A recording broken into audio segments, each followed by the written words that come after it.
छोटा जा बच्चा जिवें सामने नहीं बच्चा बैठा जी, किन्नी छोटी जी उम्र है दी ते किड्डे ध्यान है गल्लां सुनदे ने।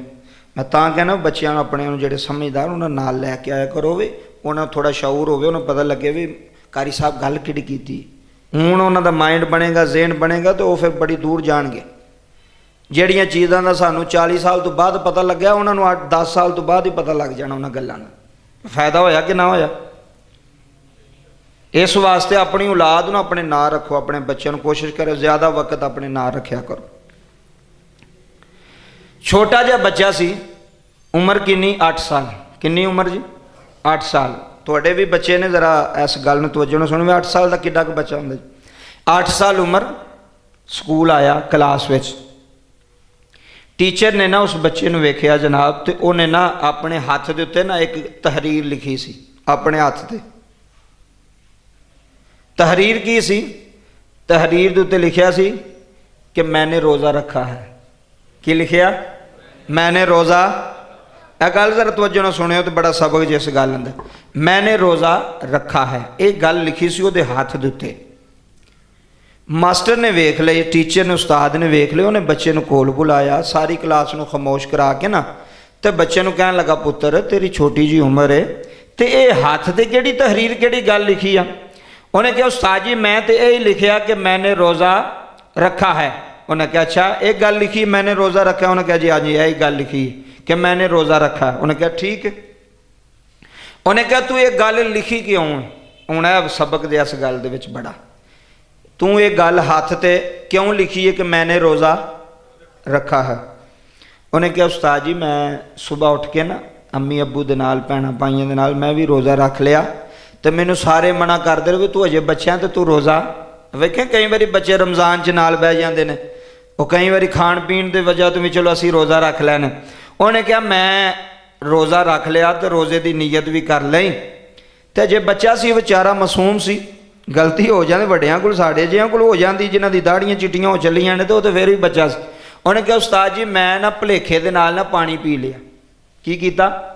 पानी पी लिया। बच्चे की उम्र किन्नी जी? 8 साल। 8 साल बच्चे की उम्र, उन्हें पानी पी लिया गलती नाल। उन्हें कहा मैं जो गलती ना पानी पीता तो मैनू बड़ा डर लगा। किदे कोलों? अल्लाह कोलों। आए हाय यार वो बच्चे भी इन्ने ज़हन वाले इस म्यार ते पहुँचे, क्या बात है। उन्होंने बच्चों के भी साढ़े बच्चे डंगरां वर्गे तो नहीं सन बच्चे। उन्हें कहा मैं जनाब वो पानी पी लिया गलती ने, उस्ताद नूं दसदा पिया बच्चा ना टीचर ने, तो मैनू बड़ा डर लगा भी मैं तो रोज़ा रखिया सी तो मैं गलती ना पानी पी लिया, तो अगों पता नहीं कितनी बारी गलती करनी है। तो उस्ताद जी मैं इस वास्ते ना अपने हाथ ते लिख लिया कि जदों मैं हाथ सामने करना तो मैनू याद आ जाता कि मेरा रोज़ा है। आए हाय मैनू याद आ जाता मेरा रोज़ा है। 8 साल का बच्चा हो के ओदा तकवा वेखो, ओदा डर वेखो अल्लाह की ज़ात का, कि हाथ ते लिखिया है वे मैनू याद रवे भी मेरा की है। कई बारी बंदे चंगियां भलियां नूं भुलेखा लग जाता, रोज़ा रखिया होवे ना जो पहले 2-3 दिन होंदे ने तो बड़ा भुलेखा लगता, क्योंकि सारे साल विच ते रखने नहीं होंदे, रखने ही उस महीने होंदे ने। तो फिर जो 1-2 रोज़ा गुजरदा तो फिर बंदे थोड़ा बहुता पता लगता भी हुण रोज़े ने, गलती नाल भुल दे नाल। हालांकि गलती दे नाल अगर कोई चीज़ खा भी लई जाए ना भी याद ना होवे रोज़ा, तो वह गुनाह नहीं हुंदा। वह गुनाह बोलो, वह गुनाह ना रोज़ा टुटदा ते ना वह गुनाह हुंदा जिहड़ा गलत भुल के याद ना होवे, भुल के जिहड़ी चीज़ खा लई जाए जान बुझ के नहीं। हुण बच्चे ने जिहड़ा पानी पीता सी वो भुल के पीता सी, हालां उहनूं ये नहीं सी भी पता है मैनू गुनाह कोई नहीं होना, लेकिन फिर भी वह डर अल्लाह का खौफ वो इन्ना सी। उन्हें आख्या भी अगों सारा दिन मैनू भुलेखा ना लगे, मैं अपने हाथ से लिख लैना। मौलाना फरमांदे ने उस बच्चे तो कुर्बान होइए, वो बच्चा दस गया कि जिदे दिल विच अल्लाह का खौफ होवे ना, डर होवे, जिदे दिल विच अल्लाह का डर होवे, वो जिथे मर्जी भी बैठा होवे ना, उहदा रोज़ा होवे तो वो पानी पींदा। पींदे हो पानी? यार कल्ला बंदा जो कमरे विच होवे, पानी का गिलास सामने बैठा बंदा कोई नहीं, पानी तुसी पी भी तो सकते हो, क्यों नहीं पींदे दसो? अल्लाह वेख रहा, अल्लाह ऐसे वजह तो अल्लाह वेख रहा कि यार मेरा रोज़ा टुट जाएगा, अल्लाह वेख रहा। फरमाते ने कि अगर उस बच्चे जिन्ना भी खौफ तेरे अंदर होवे ना तो तैनूं पता होवे कि मैनू रब वेंदा पिया ते मैं गुनाह दे नेड़े जाना, मैं जुर्म करना। साढ़े मुसलमानों का पता की हिसाब है, असी सिर्फ रमज़ान के अंदर ही मोमिन होने हैं। रमज़ान के अंदर ही सानू पता लगता भी अल्लाह वेख रहा है। जो ही चांद रात आनी है तो सारा कुछ ही भुल जाना भी अल्लाह अज भी वेंदा पिया। वेंदा ने जेड़ा रब रमज़ान च वेंदा वो चांद रात नूं नहीं वेंदा। वो जिन्हें 30 रोज़े रखे होंगे वो चांद रात नहीं, वो काम उन्होंने खत्म हो जाता, लै भी आ गए नहीं तेरे रोज़े। सही बात। तुसीं वेंदे नहीं मुंडे की करते हैं बाज़ारां विच की हुंदा, किन्नी बेहयाई हुंदी। वो जो महीने दियां नेकियां ते जमा कीतियां होंदियां उन्होंने चांद रात में सारा कुछ बाज़ारां च लटा के ते खाली हत्थ ये भाई जान वापस आ रहे हैं। सारा कुछ खत्म हो जाता, हर चीज़ खत्म हो जाती। अगर इंसान दे अंदर थोड़ी जी भी होवे ना कि रब मैनू वेंदा पिया, अल्लाह मैनू वेंदा पिया, तो बंदा भैड़ा काम कदी भी। चलो तुसी मैं तुहानूं एक मिसाल दे के समझाना। अब्बा जो सामने बैठा होवे तो वो सामने पुत्र बैठा होवे तो पुत्र नूं पता होवे भी सामने मेरा अब्बा बैठा है तो ओदी नज़र मेरे ते ही है, वो मैनू वेंदा पिया। मुंडा किसी कुड़ी वाल वेखेगा? दसो ना। किसे किसे दी बेटी वाल किसे दी कुड़ी वाल वो नज़र पाएगा? क्यों नहीं पाएगा भी अब्बा मेरा सामने। दूसरे नंबर पर अगर उन्होंने को कहे यार सिगरेट ला, वो कहता मेरा अब्बा वेंदा पे, आंदा कि नहीं, और मेरा अब्बा सामने। किसी ब्याह शादी ते भी होए तो वो आंदा भाई मेरा वो अब्बा वेंदा पे, मेरा वालद मेरा पापा पे वेंदा।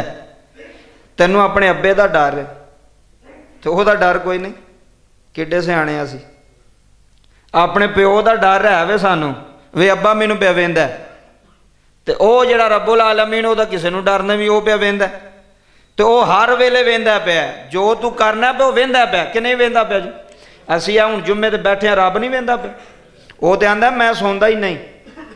सौण ते दूर की गल, मैनू ऊँग भी नहीं आउंदी। ऊँग पता कि नींदर आई होए तो बंदा जिवें झटका नहीं खांदा उहनूं कहंदे ने ऊँग। वो कहंदा मैं मेरे कैमरे मेरी अख 24 घंटे तेरे ते लगी है, तू की करना पे।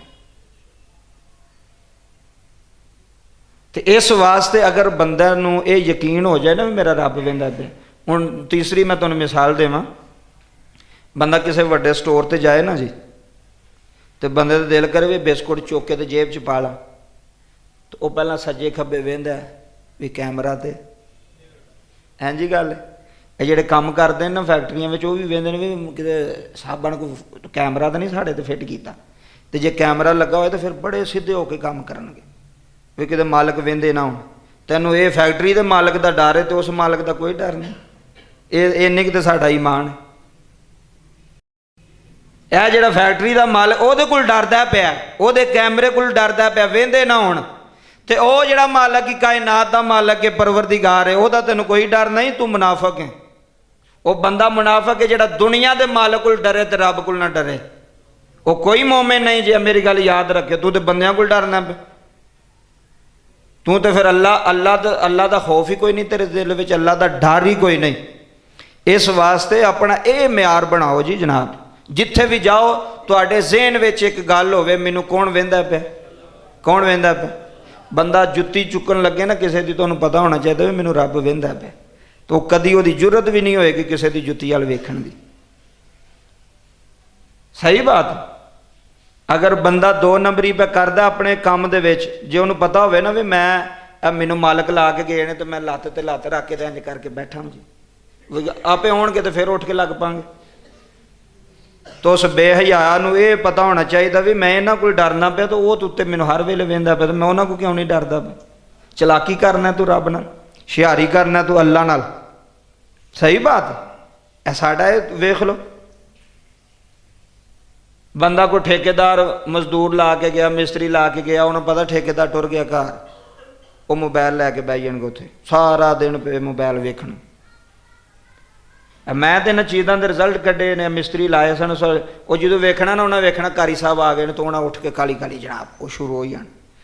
वो मैं कहा तुसीं मेरे को डरदे पे हो तो रब को नहीं डरदे, मैं तुहानूं की कह लैना। लेकिन वही पकड़ बड़ी सखत है, तां ही तो फिर बरकत नहीं पैंदी पैसे विच।